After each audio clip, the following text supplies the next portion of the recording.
All right, I don't know why I'm in such a good mood. I got the worst grade I've gotten in graduate school today. I got an 80. And it was not that I did not understand the book. In fact, this is a book review of John Thornton's Africans in the Making of the Atlantic World, 1400 to 1650. The second volume of this, second edition of this book, covered to 1800. But I felt if my paper had been graded after our discussion, that my grade would have been a little higher, because I think there were some things that my professor felt I misunderstood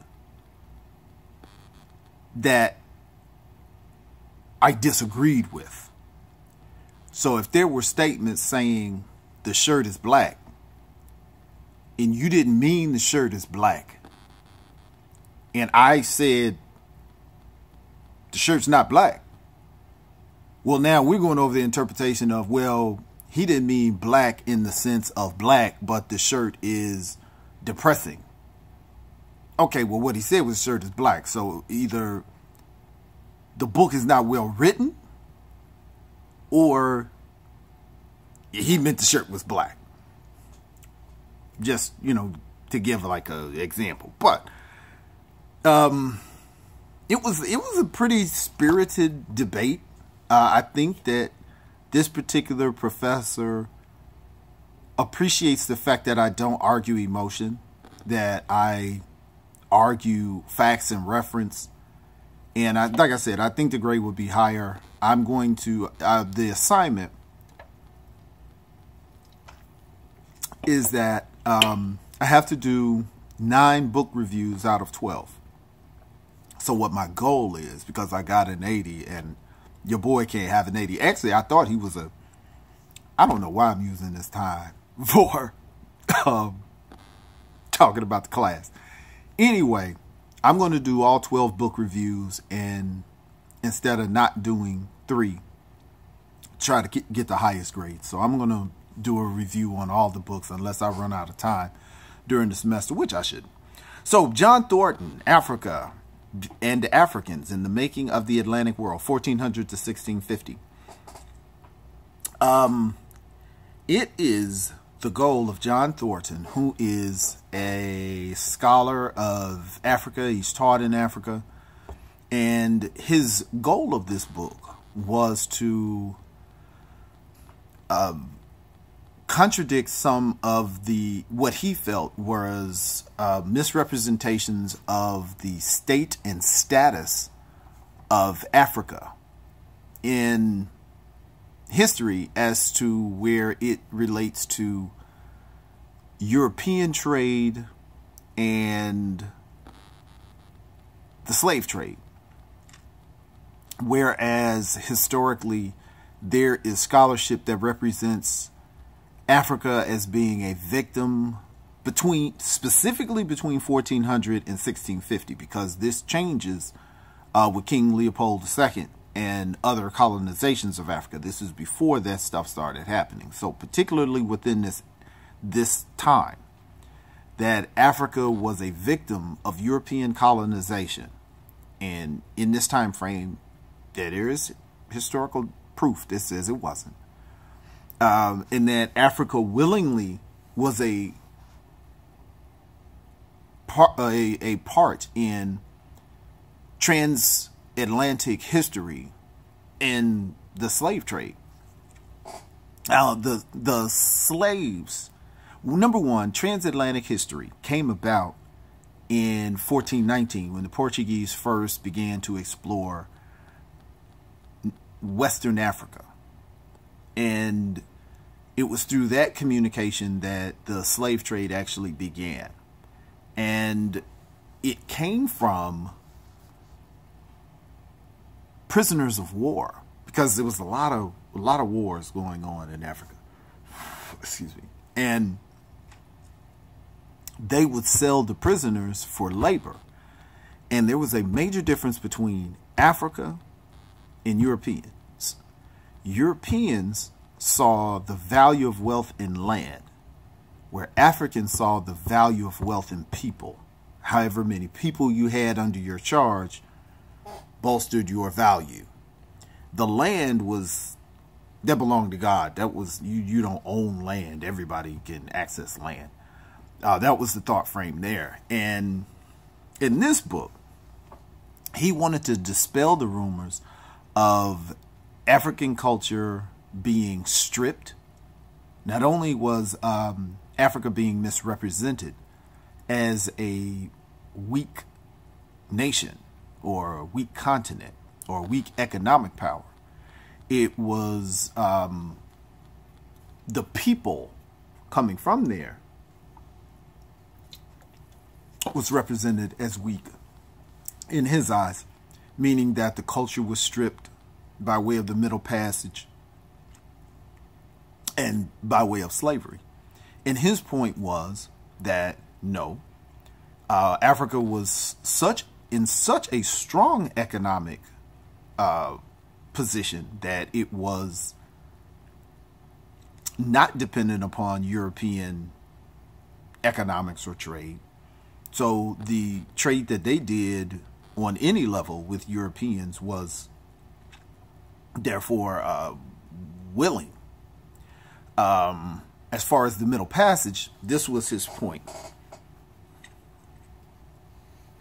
If slaves were stripped of their culture, there would not have been African culture remnants in the colonies where they were. Now, in our discussion, it came out that his goal was to show the strength of the African people, as to where he was trying to say they could not be broken.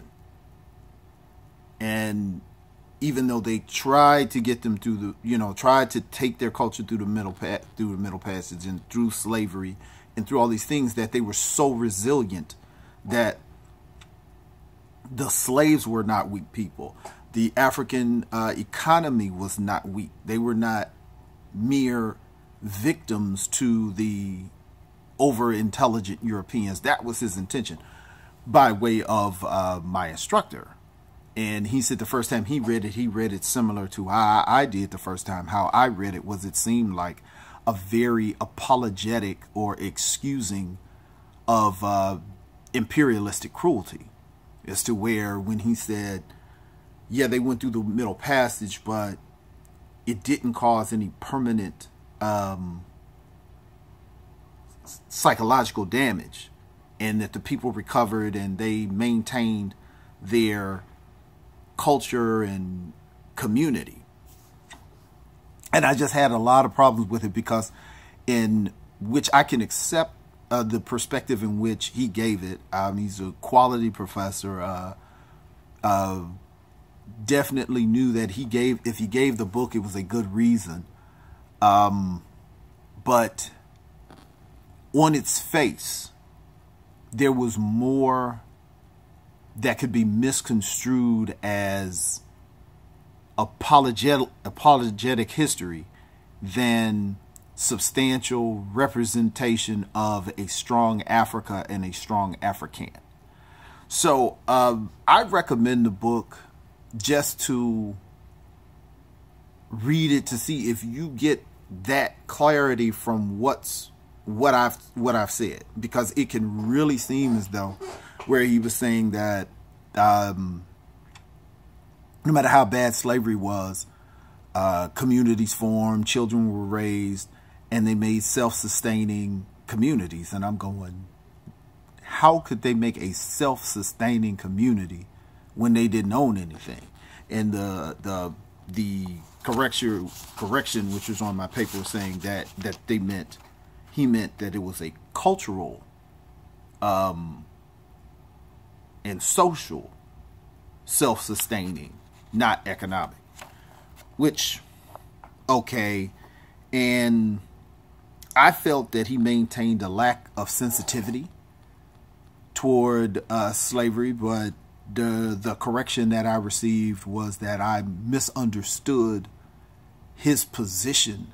And, you know, we have to also realize our own bias, you know, and I'm going to come from a degree of bias, especially when you have a book about Africa that its citation does not include any African scholarship. I find it odd that Europeans or European people of European descent, Americans, are the foremost experts in African society. I mean, I would find that just as odd if an Australian was the foremost expert in United States history. I would think that somebody in the United States would probably have a degree of access that would supersede somebody continents away. So those were kind of the problems I had. I believe that it could have been easily misread, and I think that the resources were too Eurocentric, and that we probably should have had, at the very least, more even African American, Black American reference to slavery or to the slave trade or Africa. It was too Eurocentric in its manifestation. I just find when the oppressor is writing from the oppressed's perspective, is usually something that's wrong in that communication. So it just in no way was anyone guiding this other than a European writer using European facts, data, and scholarship. I don't see how that was missed. So I do think that African scholarship, African American scholarship, scholarship that was written by people who were once slaves should be taken more seriously and put into these writings, because I think that it's value in that. And when there is no value put to it, it seems as though there's no value given to that group, and just the European group is what's important. And that kind of throws off the entire thought process of, hey, this is a representative writing. Again, John Thornton, Africa and Africans in the Making of the Atlantic World.